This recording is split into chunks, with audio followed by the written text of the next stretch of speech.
আসসালামু আলাইকুম ওয়া রাহমাতুল্লাহ। সম্মানিত ভিউয়ার্স, কেমন আছেন সবাই? দেখতে পাচ্ছেন আসলে আমি কাজের থেকে আইছি, এগুলো খাওয়া দাওয়া হয় নাই তো, তাই এখন খাওয়া দিছি। উপসি ফুড়ি লাগিচ্ছে খাওয়ার জন্যে, খাইতে আছে। মাটাও ঘুরি ঘুরি করতে আছে, মানে বাচ্চালে খাইতে পারতেছে না, জায়গা কমে গেছে, আর একটা পাত্র দিতে হইব, বোঝা গেছে এই আর কি। তো আয়সা দেখি যে এগুলা গরমে চিল্লালা করতে আছে। দুপুরবেলা তো খাবার দেয় নাই, আমি কাজে ছিলাম, আইসি এখন বাড়িতে। আয়সা দেখি চিল্লাফাল্লা শুরু করছে। ওই কাক চিলের জন্যে এগুলা ছাড়ি না, তো এখন আয়সা ছাইড়া দিলাম। তো যতক্ষণ ছাড়ার থাকে ততক্ষণ আমি বসা থাকি। তো কিছুক্ষণ বাইরে রেখে আবার ভিতরে ঢুকাইয়া দিই, এই আর কি।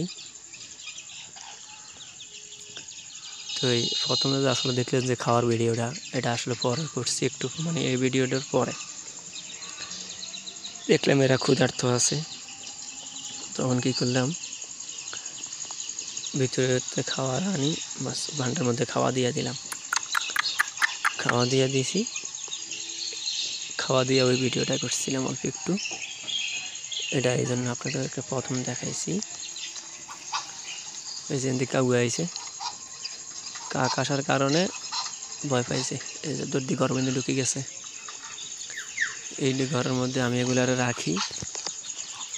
আজকে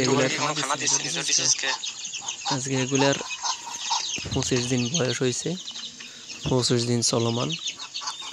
পরশু দিন এগুলা ভ্যাকসিন করে দিছি, রানীক্ষেত ভ্যাকসিন। কিছুদিন পরে গাম্বরও ভ্যাকসিন করে দিব।